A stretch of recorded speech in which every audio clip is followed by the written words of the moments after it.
My dad, 65M, passed away a year ago. It was a tough time for all of us, but especially for me, 21M, because my dad and I were very close. When he died, he left our family home to me. It was his wish that I stay there, as it was where I grew up and where we had so many memories together. For a while, everything was okay. My mom, 42F, and I lived in the house together, and it felt like we were holding onto a piece of dad.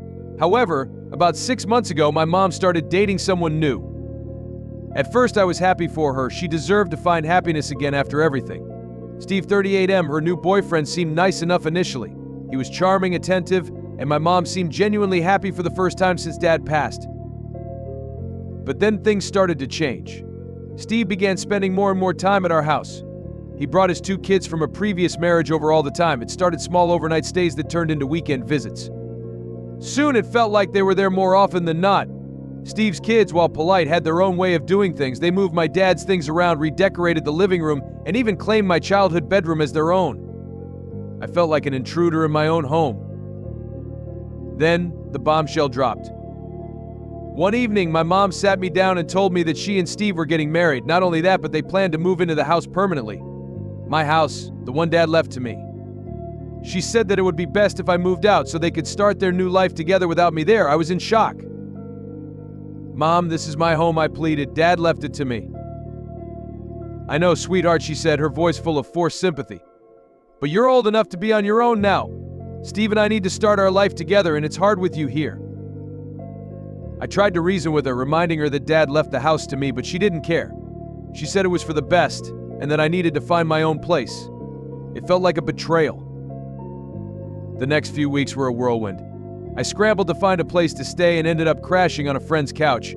I consulted a lawyer, and they confirmed that the house legally belonged to me.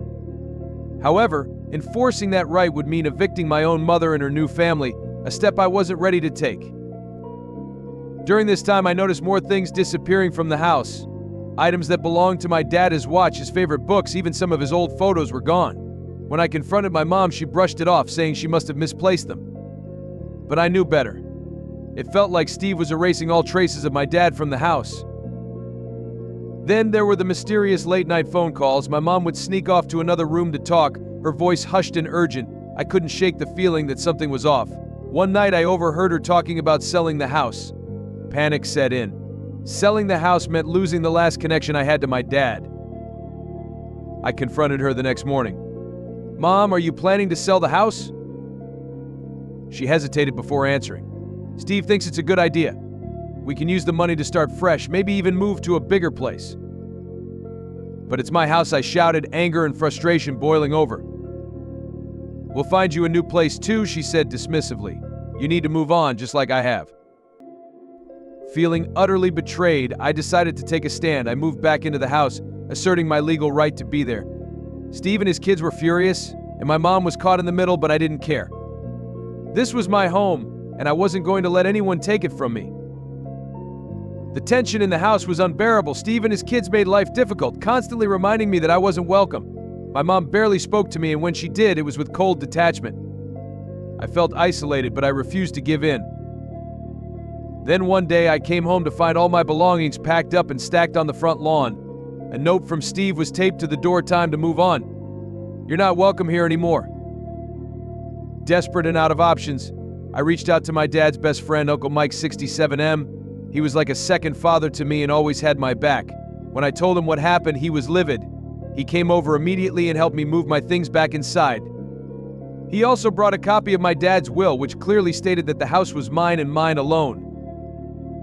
With Uncle Mike's support, I decided to take legal action. The lawyer filed an injunction preventing the sale of the house and served my mom and Steve with eviction papers. It was the hardest decision I've ever made, but I knew it was the right one. My mom was devastated, but she couldn't deny the legal reality. Steve tried to fight it, but he had no leg to stand on. Eventually, they moved out, leaving me alone in the house that had been my sanctuary. It's been a few months since they left, and I'm slowly rebuilding my life. The house feels empty without my dad, but it's still filled with memories of him. I've redecorated, making it my own, while preserving the things that remind me of him. It's been a painful journey, but I've learned to stand up for myself and fight for what's rightfully mine.